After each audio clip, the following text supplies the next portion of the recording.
لیکن جو میرا مشاہدہ ہے افغانستان کی تقسیم ہو جائے گی، پختون حصہ جو ہے پاکستان کے ساتھ ملے گا۔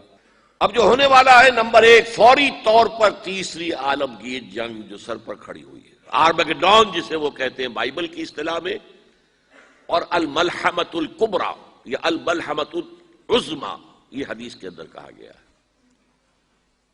متفق گردید رائے بو علی بارائے من، انجیل کے آخری کتاب ریولیشنز آف جان، اس میں آرمگڈون، اگر ڈکشنری میں دیکھیں گے تو آپ کو معنی ملیں گے آرمگڈون کے، a very big war which will be فought between the forces of evil and good before the end of this world۔ اور اسی کا ذکر حضور نے کیا، بہت بڑی جنگ ہوگی، بہت بڑی جنگ ہوگی، مڈل ایسٹ اس کا میدان بنے گا،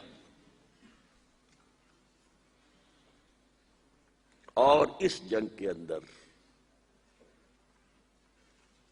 عربوں کا شدید نقصان ہوگا، شدید نقصان ہوگا، شدید نقصان ہوگا، تہس نہس ہوں گے۔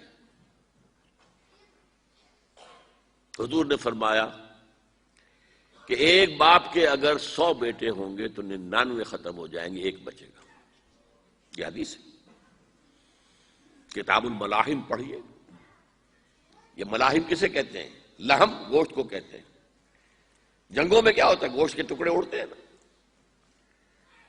اسی طرح ملحم کہتے ہیں عرب، سعودی عرب میں آپ نے دیکھا ہوگا کسائی کی دکان جو ملحم ہے، گوشت لحم جہاں پر کاٹ کاٹ کے بیچا جاتا ہے، ملحم۔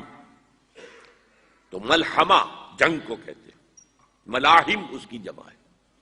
الملحمۃ العظمیٰ، الملحمۃ الکبریٰ، یہ دو الفاظ حدیث میں آئے۔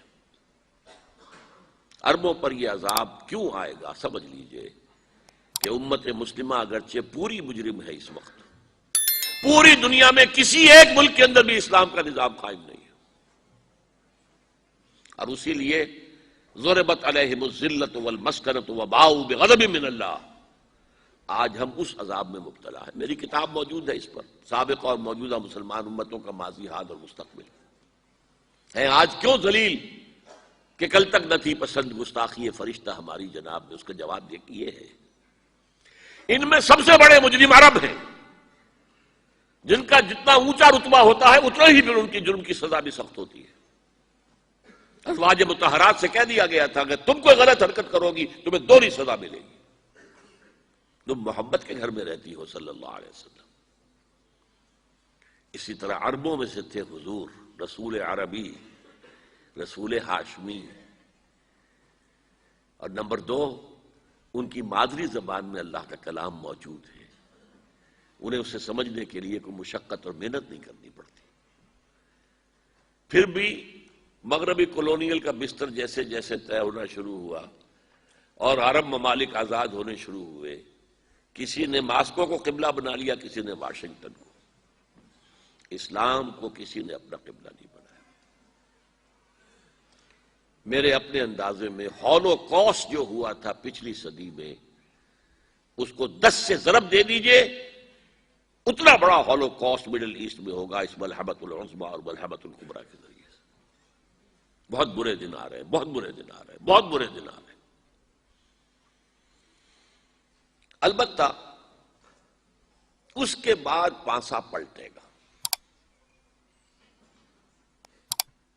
اس پانسا پلٹنے کی کیا وجہ ہوگی وہ بھی میں آپ کو بتا دوں۔ مسلمانوں کو دوبارہ فتح ہونی شروع ہوگی، مسلمان پہلے تو یہ سارے عرب ممالک نکل جائیں گے، گریٹر اسرائیل بن جائے گا گویا کہ، عراق ہے، شام ہے، سعودی عرب میں وہ آ جائیں گے مدینے کے قریب تک، مدینے کے اندر داخل نہیں ہو سکیں گے، وہ اللہ کی طرف سے خاص پروٹیکشن سے ہوگی، باقی وہ اپنا گریٹر اسرائیل بنا لیں گے۔ پھر جو ہے there will be a reversal، اور اس ریورسل میں مسلمان دوبارہ ریگین کریں گے اپنے کھوئے ہوئے علاقوں کو۔ اس میں 3 واقعات کو ذہن میں رکھیے۔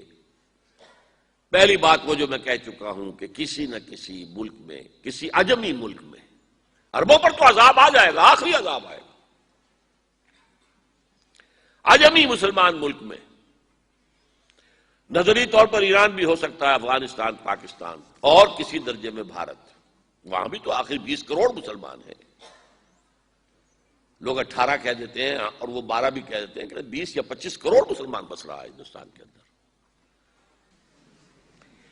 بہرحال یہ جو دوبارہ پھر مسلمان جو ہے ابھریں گے، اس میں پہلا سبب کیا ہوگا کہ کسی علاقے میں، عجمی مسلمان علاقے میں، خلافت علی منہاج النبوہ قائم ہو جائے گی۔ میرے نزدیک پاکستان اور افغانستان،